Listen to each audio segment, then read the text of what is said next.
Thank you, Mr. Vice President, for the opportunity to contribute to this very critical piece of legislation. Before I get into the crux of my contribution, permit me to respond to various points raised by various senators that have gone before me. Senator Richards would have asked, why did we support the legislation then, but we're not supporting it now? And the answer is very simple. We were willing to give it a chance, and it has not worked. The government must now find another way. They must move on. This extension, to me, feels like a fly buzzing at a window that's closed when there is an open door that the fly can simply turn to and go. If we continue and extend this bill, what we are doing is giving the government permission to stay by this window rather than shift the focus onto the door, which will be more effective. And so, Senator Richards, that is why we are saying enough is enough. Use the door, move on. What you're doing is delaying the inevitable. It is time to move on. Let me also deal with Senator Sagram Singh Suklal, who raised the issue of the, well, I would call it the Gary Griffith article. I have it here, criminal linked to 47 murders by Anna Ramdas, July 30th, 2019. That would have been the article that the senator would have raised. And you know what? I agree that this should never have happened. But I would like to read, permit me, Mr. Vice President, how the article opens. One criminal was linked to some 47 murders in Trinidad and Tobago. And if the bail bill was in effect, these killings could have been prevented. Mr. Vice President, I believe that this line in this article is very misleading. Let me say what I believe should have been written. You see, because the public needs to understand that we do not oppose the denial of bail. What we oppose is the denial of applying for bail. So, this article should have read, if Senator Walker, what you should be doing is saying this amendment or this sunset clause should have read. No. I'm asking, no, I'm not speaking to the clause, sorry. No, I know, but we are not here to dispute an article. But you see, the senator was on, You may, yeah. The senator was able to raise an article, and the article in itself is misinformation. So I'm merely clarifying that the article raised is misinformation. So we need to make sure for public record. Hold a second. Mr. Vice President, respectfully, the senator is misquoting the article. The article that I made reference to was not an article by Anna Ramdas. I believe that's what the senator said. The article that I made reference to was an article by Charlene Rampersad, dated February 4th, 2021. I did not make reference to any article by Anna Ramdas. Thank you. Noted, Senator. Please, thank you. Article, but I put on the record that we do not oppose the right to apply. We do not oppose the right to the restriction of bail. We are saying that each individual case must be judged on its merit, and to raise one issue where the justice system may have gotten it wrong is unfair to the justice system. And we can use the Achille Charles very quickly because there were 60+ applications since the Achille Charles judgment. And only 4 cases have been granted. And those 4 cases, 20 conditions for bail. So we are seeing that there is no abuse. Senator, just one moment, please. Point of order 46.1. This is about the 4th time we were hearing this reference to this case in the matter. I move on. Right? That's fine. Right. I would like to address the statement made by the Honourable Senator, the Minister in the Office of the Attorney General, where she said 120 days may seem like a lot. And then she said, but. There is no but. Respectfully, Madam Minister, that has to be the most privileged statement that one can make. To say that 120 days in jail in what has been deemed as inhumane, to say that it may seem like a lot, but it is a lot. Every single day that we send our young men into jail, spent there, is a lesson in crime. And the last SCA results have proven that our education system is not teaching them. So we cannot afford 120 days Senator of them in there. Walker, what you're saying doesn't pertain to the bill.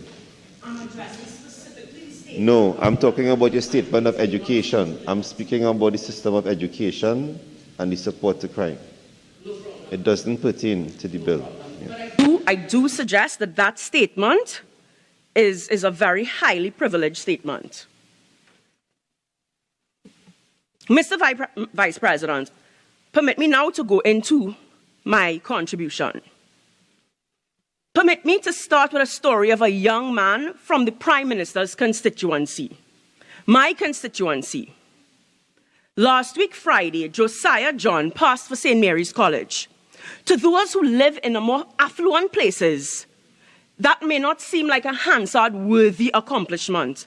But to a young man from a depressed community to score in the 80th percentile nationally, that is something worth speaking about and placing on the records of this August chamber.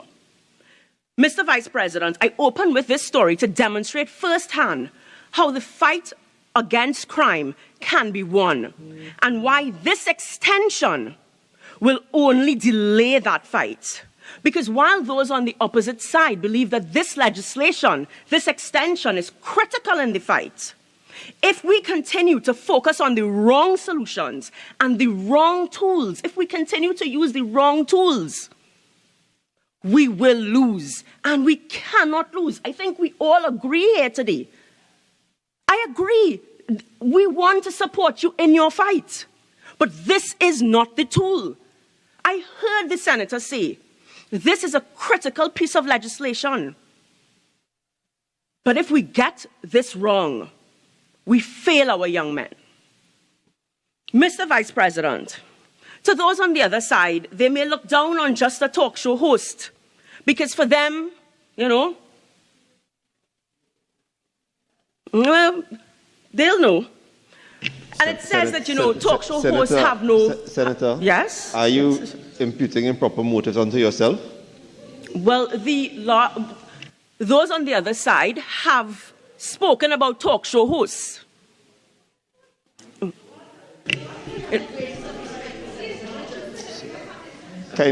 Should I quote the Hansard records where those on the other side spoke about... Senator Walker, we have before us an amendment. You move on when I'm finished. Yeah. We have in front of us, before us, an amendment, which is for an extension. You've gone totally outside of that purview. Completely. We're still waiting for the relevance as it applies to the schoolboy. This specifically deals with crime fighting. We have been told that this is a critical piece of legislation to deal with crime fighting. That's what we were told today.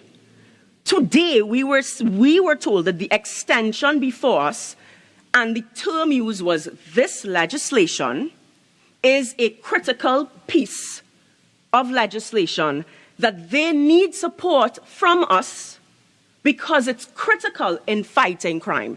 That is what was said today. This piece of legislation. So I am directly rebutting that statement.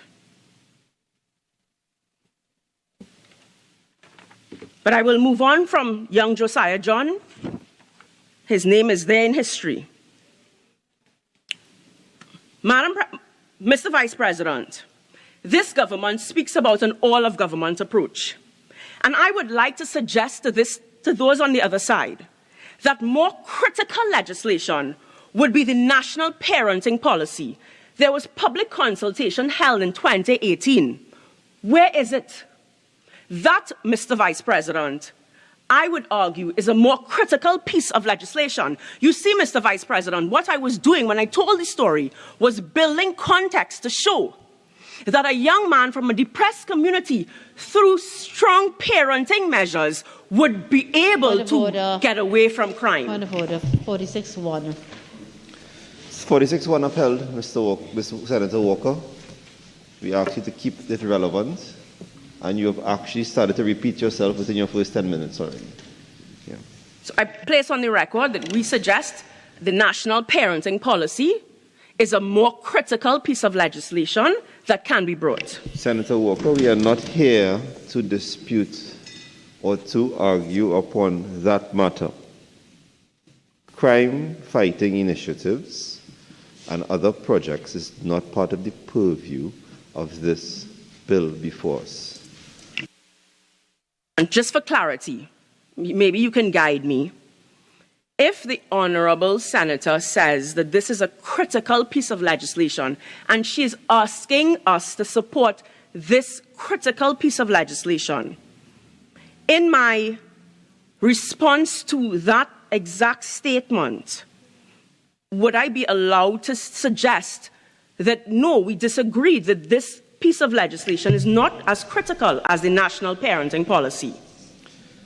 To use your most used word for the day, it is critical that you stick to the bill at hand.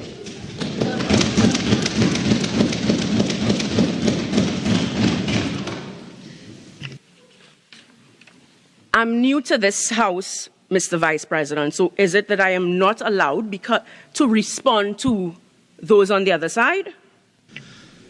Senator, you are allowed to respond by keeping within the confines of the debate without being repetitive and without making any aspersions onto any members present or in another place.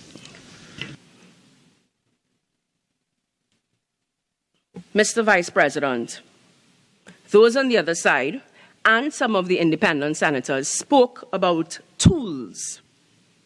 And we are here today trying to figure out if this extension is the best tool to accomplish that which we seek to accomplish. I would permit me, Mr. Vice President, in building context, to quote from an article by Kim Boudram in the Trinidad Express, February 7th, 2020. The cost of corruption in TNT. I beg your indulgence. Proper procurement practices could save the country a conservative $5.2 billion a year, otherwise lost to corruption or inefficiency. I end quote, because I want to scroll now very quickly, because I want to make the point very quickly. Open the quote again, he goes down to say, so this is now, I'm quoting Munilal Lal Chan, who's the chairman of the Office for Procurement Regulation. Open quote. Which he views as the tool to help wipe out white-collar crime, end quote. Senator, we are on, one of the senators earlier has spelled it out for us. We are on bailable offenses. Does your tool align as a bailable offense? I'm about to build context with regards to statements made by the Honourable Senator Diyal Singh and the Honourable Attorney General. They both spoke to sending a signal to criminals. So that's where I'm going with that point. So I'm asking, with this article being put in the public domain, so very quickly, that's that article. Then we see another article with the acting commissioner of police within weeks of a shooting receiving ballistic reports. Yet, we are still waiting on anything to come out in the public domain regarding Naomi Nelson. And so the signal can be sent, pardon? Oh, Naomi Nelson. So the signal can be sent to the public that what we're doing is not in fact fighting crime, but what we're doing is encouraging injustice. Mr. Vice President, right now, I'm sure we're all getting things on our phone regarding what is going on in Port of Spain. We have to be very careful as legislators when we are sending signals. I agree that we have to use legislation and we have to consider what signal will this legislation send. So when in the public domain we are reading things like pardoning white-collar crime, we are reading things like this government refuses to proclaim a legislation that will see us saving $5.2 billion a year that can go into education. What signal are we sending? This is Senator. 146, 153, 1B. Both point towards relevance as it applies to how it pertains to the bill at hand. Once again, it is not a discussion about other measures. Tedious repetition within your first 20 minutes of trying to get content is surfacing as well. Mr. Vice President, sorry, just guide me in terms of the Attorney General and Independent Senator Diyal Singh speaking about a signal that we must use legislation to send the right signal. And I'm suggesting that this legislation can send a signal of injustice. It can send a signal that rather than fight to reduce poverty, which directly reduces crime, we are prepared to go down draconian legislation. So I'm suggesting respectfully that this legislation will actually send a counterproductive signal. I am suggesting that based on all the information in the public domain, that we are losing $5.2 billion that could be spent on resourcing the DPP's office, etc. And I say etc. because I genuinely do not want to have us here repeating things. But in the public domain, we know that we are losing $5.2 billion a year. And yet we are here focusing and spending a lot of time on taking away the rights of one section of society, while on the other side, pardoning and giving way. So the signal that we can very well send with the extension of this legislation will be counterproductive, because it is saying to us, it is saying to the public that, well, maybe this government believes that they are cockroaches to be stamped out. And I'm really cautious that we send that signal. We want to make sure that as legislators, we use the right tools, we send the best signals possible, because this is a serious issue. I agree. So I am here, and I'm hoping that the other side will not rise, and because we want to we want to do the right thing. And we are all here saying that as legislators, we have an opportunity to send the right signal. But is this the way? That is what I'm asking. Is this the way? Or will we say to the public that, you know what? We are not concerned with fighting injustice. We are not concerned. The definition of injustice is unfairness, which was a word that was used by Senator Welch. And this legislation, we have to be cautious. It will send the wrong signal. That's all I'm saying. That's the point I'm really trying to drive home, Mr. Vice President, because if we get this wrong, we get crime wrong. And yes, we've all been somehow affected by crime. I grew up in Big Yard. So Naomi Nelson may be a name that you hear on the radio or whatnot.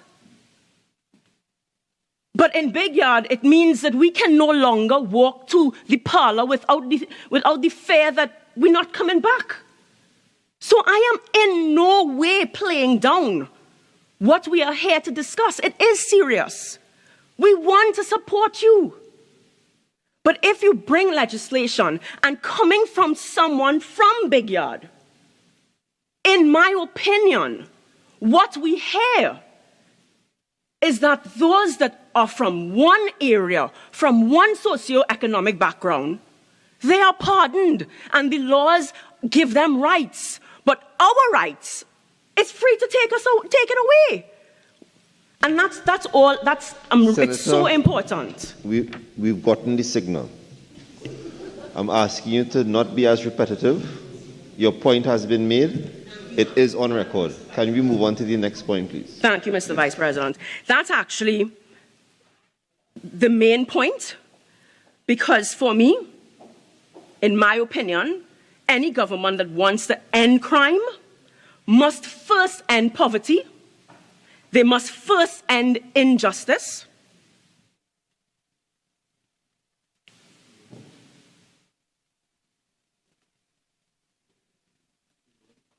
And when we refuse to proclaim legislation that will save us $5.2 billion, but we are quickly willing to remove the rights of another sector of society, Mr. Vice President, I am concerned that what we are saying is that this is political mammogism, and we are not really interested in ending crime, but we are interested in spending time pretending.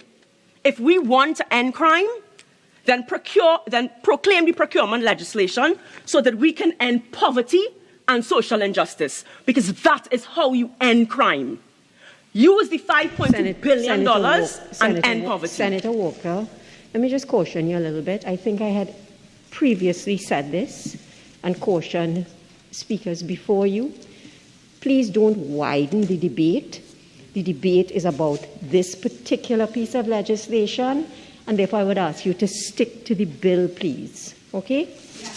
President, I simply want to end with a response to the Honourable Minister in the Office of the Attorney General that I agree this is a critical piece of legislation. I agree with the Honourable Attorney General that this legislation will send a strong signal, but I disagree as to what signal it will send. If we are to end crime, the bills we must pass and the legislation we must pass must send a signal that we are committed to ending poverty and social injustice. Those are the bills that we ought to pass. Those are the legislations that are critical in the fight against crime. Thank you, Madam President, for the opportunity to contribute.